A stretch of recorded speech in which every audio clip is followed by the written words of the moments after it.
दोस्तों, स्वागत है आपका एक नए वीडियो में। मैं एडवोकेट हिमांशु स्वागत करता हूं अपने YouTube channel legal aid with Himanshu में। दोस्तों, आज हम बात करने वाले हैं bar council of Uttar Pradesh में एज एन एडवोकेट जब हम एलएलबी कर लेते हैं तो हमें किसी भी स्टेट बार काउंसिल में रजिस्टर कराना पड़ता है। तो आज हम बात करेंगे कि खासकर जो यूपी वाले हैं वो उत्तर प्रदेश के बार काउंसिल में रजिस्ट्रेशन कैसे कराएं और कौन कौन से डॉक्यूमेंट लगेंगे। और सबसे बड़ी चीज़, मैंने ये देखा यूट्यूब पे हजारों वीडियो ऐसे पड़े हैं कि कैसे आप रजिस्ट्रेशन कराएं, क्या डॉक्यूमेंट्स लगेंगे। किसी ने ये नहीं बताया कि आखिर हमें जो फॉर्म मिलता है उस फॉर्म को कैसे भरें कि हमारा फॉर्म रिजेक्ट ना हो और जल्दी से जल्दी हमारा आईडी कार्ड आ जाए। क्योंकि बहुत बार ऐसा देखा गया है कि फॉर्म सही से ना भरने के कारण हमारे आईडी कार्ड आने और वो सर्टिफिकेट मिलने में बहुत ज़्यादा लेट हो जाता है और कभी कभी हमें दोबारा जाना पड़ता है, तब जाके ये सब चीज़ें होती है। तो आज इस वीडियो में हम इसी तमाम चीज़ों पर बात करेंगे और हम पूरे फॉर्म को कैसे भरना है वो भी विस्तार से देखेंगे। वीडियो थोड़ा लंबा हो सकता है बट ये बहुत यूजफुल वीडियो आपके लिए होने वाली है। तो आप चैनल पर अगर फर्स्ट टाइम है तो चैनल को सब्सक्राइब करिएगा, वीडियो को लाइक करिएगा। और सबसे बड़ी चीज़ है कि आप वीडियो को पूरा देखेंगे तभी आप इस फॉर्म को अच्छे से भर पाएंगे और आप अपना फॉर्म जब भरिएगा जल्दी से आपका आईडी कार्ड रजिस्ट्रेशन आ सकता है। ठीक है, तो चलिए वीडियो को हम लोग स्टार्ट करते हैं। तो आप लोगों को पहले मैं दिखा दूं, ये मैंने फॉर्म डाउनलोड कर रखा है। ये करीब 9 पेज में हमारा फॉर्म होता है जो कि यूपी बार काउंसिल का है। सभी स्टेट का होता है, तो आप लोग अपने स्टेट का देख सकते हैं। तो हम अगर पहले पेज की बात करें तो हम पहले पेज पे आ जाते हैं। इसके पहले पेज पे जब आप आएंगे फॉर्म के, और फॉर्म आप 2 तरीके से खरीद सकते हैं। एक तो आप इसके ऑफिशियल वेबसाइट पे bar council of Uttar Pradesh के उससे डाउनलोड कर सकते हैं। उसके साइट कॉलम में ही दिया रहता है कि आप फॉर्म डाउनलोड करिए। और दूसरा ये है कि आप कहीं से अगर इसका फॉर्म मिल जाए, जैसा कि अगर जो यूपी या फिर इलाहाबाद से होंगे तो उन्हें ये फॉर्म इनके ऑफिस में, बार काउंसिल का जो ऑफिस है सिविल लाइन्स में, वहाँ से जाके मिल जाएगा। तो हम बात करते हैं कि कैसे इस फॉर्म को भरना है। फॉर्म दोनों सेम है, आप कहीं से भी लेके भर सकते हैं। तो यहाँ पे आपको एक फोटो आपको यहाँ चिपकाना है और ये फोटो जो होनी चाहिए बाकायदा आपके एडवोकेट ड्रेस में होनी चाहिए। और इस फोटो पे आपको अटैच कराना है, किससे? खासकर जो बार काउंसिल का मेंबर हो, ठीक है, उनसे हमें ये अटैच कराना है, या फर्स्ट क्लास मजिस्ट्रेट। तो फर्स्ट क्लास मजिस्ट्रेट में बहुत लोगों को दिक्कत आती है, तो मेरा सजेशन यही होगा कि आप लोग इसे मेंबर ऑफ बार काउंसिल से रजिस्ट्रेशन मतलब अटैच करा लें। और अगर दिक्कत आती है तो आप फॉर्म भर के लाइए वहाँ बार काउंसिल के ऑफिस में। वहाँ ढेर सारे बार काउंसिल के मेंबर रहते हैं, वहाँ आप जाके इसको करा सकते हैं। इसकी कोई एक्स्ट्रा फीस वो लोग नहीं लेते हैं। तो ये सब जो कॉलम है यहाँ आपको कुछ नहीं भरना है, ये सबको छोड़ देना है।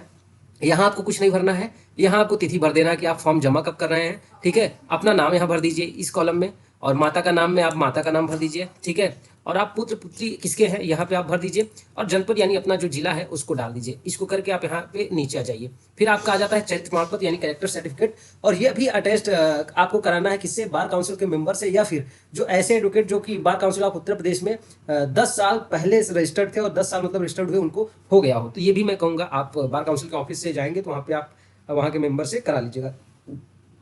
यहाँ पे जैसा कि लिखा है अपना नाम आप भर दीजिए, फिर आपके फादर और मदर का नाम यहाँ भरना है, और ये सब चीज़ें जो है वो जो अटैच करेंगे वो सब भरना है। यहाँ पे जैसे लिखा है ना कार्यालय का प्रतिवेदन, तो यहाँ आप अपना नाम भर सकते हैं। ठीक है, बट ये कार्यालय द्वारा भरा जाता है, लेकिन आप यहाँ अपना नाम और आप फादर नेम और किस विद्यालय से उत्तीर्ण है ये सब चीज़ें यहाँ भर दीजिए। उसके बाद ये कॉलम यहाँ से ये तिथि डालने के बाद आप पूरा छोड़ दीजिए, सदस्य 1 सदस्य 2 ये सब छोड़ दीजिए आप यहाँ पे। फिर आप नीचे आइए, इसको भी आप छोड़ दीजिए। ये जो वहाँ पे आपका फॉर्म चेक करेगा उसके लिए कॉलम बना है, तो ये भी आप छोड़ दीजिए। फिर आप आइए नीचे यहाँ पे। ठीक है, तो यहाँ आपको भरना क्या क्या है, देखिए यहाँ आपको एक फ़ोटो लगाना है, ये भी फ़ोटो अटैच्ड होनी चाहिए। ठीक है, यहाँ पे क्या है, ये ऑफिस वाले इसको भरेंगे, इसको आपको नहीं भरना है। इस कॉलम को पूरा ऑफिस वाले भरेंगे, तो इसको आपको छोड़ना है। फिर आपको यहाँ आना है to be filled by applicant, इसको भरना है। अपना नाम आपको अच्छे से भरना है। ठीक है, ब्लॉन्ग लेटर में, जैसे आपका नाम मान लीजिए मेरा नाम हिमांशु है तो आपको एच इसमें भरना है, आई इसमें भरना है, एम इसमें भरना है, ऐसे ऐसे। फिर फादर नेम लिखना है। तो आप लोग ये चीज़ कर लीजिए। और इसमें आप लोग एक चीज़ याद रखिएगा कि श्री या फिर मिस्टर ये सब चीज़ें मत लगाइएगा फादर नेम में। ठीक है, डायरेक्ट आप अपने फादर का नाम इसमें भरिएगा। फिर डेट ऑफ बर्थ आपको भरना है। ठीक है, यहाँ पे डेट, यहाँ मंथ, यहाँ ईयर। फिर आप मेल फीमेल जो है वो सिलेक्ट करना है। उसके बाद आपका मटेरियल, उसके बाद आपको मैरिटल स्टेटस आपको भरना है कि आप मैरिड हैं कि अनमैरिड हैं। फिर कैटेगरी आपको चूज करनी है। फिर आपका रेजिडेंट जो है आपको यहाँ भरेंगे। आपका जो एड्रेस है वो भी ये आप लोग अपना परमानेंट एड्रेस यहाँ भरिएगा, मोबाइल नंबर, पिन नंबर। फिर यहाँ लोकल एड्रेस, अगर आपका चीज़ें सेम है तो सेम भर दीजिएगा, अगर अलग है तो अलग अलग चीज़ें भेज दीजिएगा। लोकल एड्रेस यहाँ पे भर दीजिएगा। फिर आप प्लेस ऑफ प्रैक्टिस, आप किस प्लेस पे प्रैक्टिस करना चाहते हैं। तो जैसे आप अगर मैं इलाहाबाद से हूँ तो मुझे अगर इलाहाबाद में भरना है तो मैं डालूंगा यहाँ पे प्रयागराज। ठीक है, डिस्ट्रिक्ट हेडक्वार्टर प्रयागराज डाल दूंगा यहाँ पे। नेम ऑफ सबऑर्डिनेट कोर्ट आप अपना डाल दीजिए, जो भी आपका सबऑर्डिनेट कोर्ट हो वो डाल दीजिए। आप अपनी तहसील यहाँ पे भर दीजिए।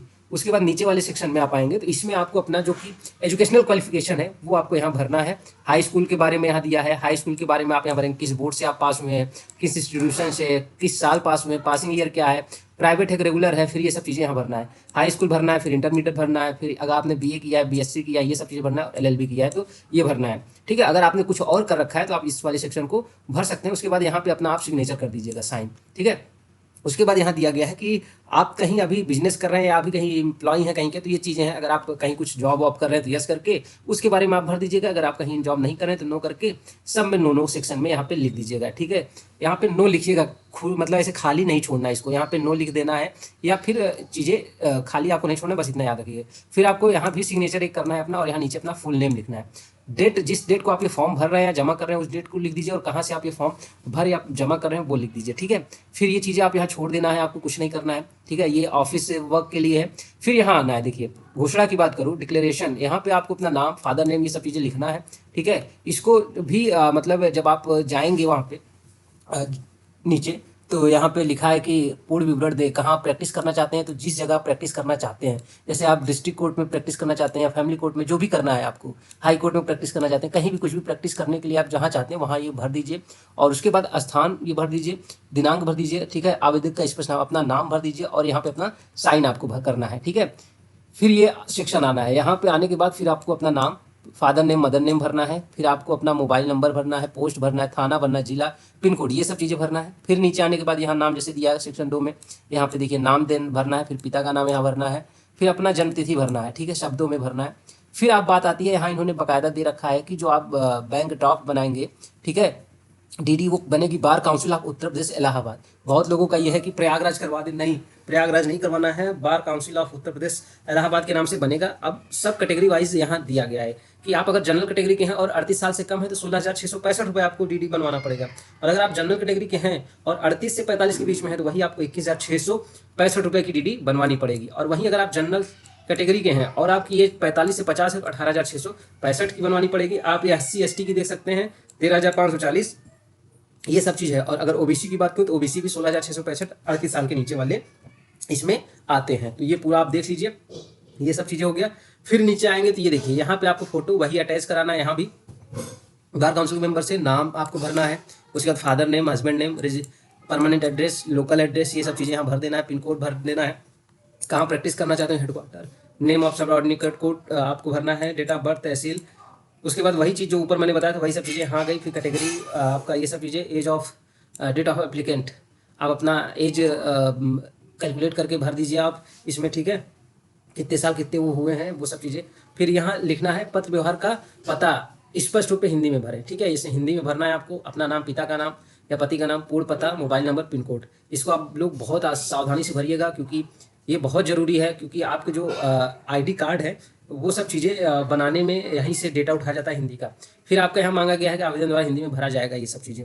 वही नाम, जन्म तिथि, पिता पति का नाम, विवाहिता या अविवाहित है आप, वर्ग आपका, मकान नंबर, जैसे मकान नंबर नहीं तो आप इसको छोड़ सकते हैं, मोहल्ला, ये सब आपको पिन भर देना है।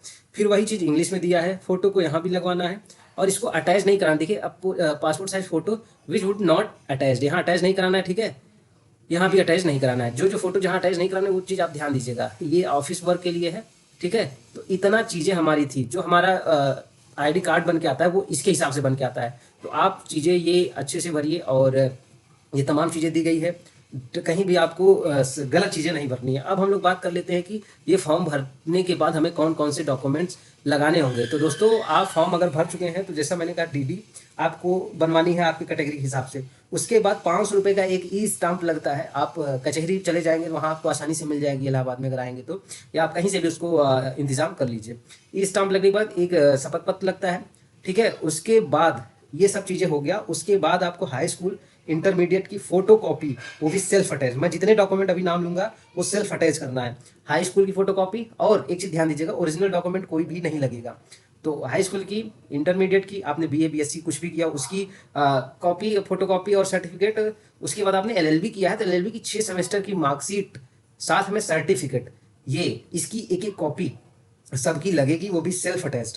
कोई लोग कहते हैं 2 कॉपी, बट ऐसा नहीं है। मैंने जब अपना खुद जब रजिस्ट्रेशन कराया था, और मेरे बहुत से ऐसे फ्रेंड हैं जिनको मैंने रजिस्ट्रेशन के दौरान गाइड किया, और अभी हमारा ग्रुप भी है, तो वहाँ सब लोग एक एक कॉपी लगा के अपना रजिस्ट्रेशन कराए हैं और आराम से हो जाता है। तो ये सब चीज़ें करके आप एक इन्वेलप में बंद करके, आप इन्वेलप भी वहीं से मिल जाएगा, और टिकट लगा के आपको जमा कर देना होता है काउंटर पे।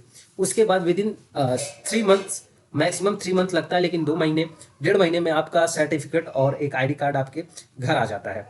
तो ये स्थिति है हमारा कि कैसे फॉर्म भरना है और कौन कौन से डॉक्यूमेंट्स हमें इसमें लगाने हैं और कहाँ पे हमें किससे अटैच कराना है। ये तमाम चीज़ें आपके जो डाउट थे वो मैंने इसमें क्लियर करने का प्रयास किया। अगर आपको कोई और डाउट हो या फॉर्म को लेके या फिर रजिस्ट्रेशन प्रोसेस को लेके, तो आप कमेंट में लिख दीजिएगा, मैं उसका जवाब दे दूंगा। और जो लोग चाहते हैं कि मुझसे जुड़ने के लिए, तो वो टेलीग्राम का मैं ग्रुप दे दे रहा हूँ, वहाँ आप जुड़ के कोई भी क्वेश्चन हमसे पूछ सकते हैं। तो इस वीडियो में इतना ही, मिलते हैं नेक्स्ट वीडियो में, तब तक के लिए जय हिंद।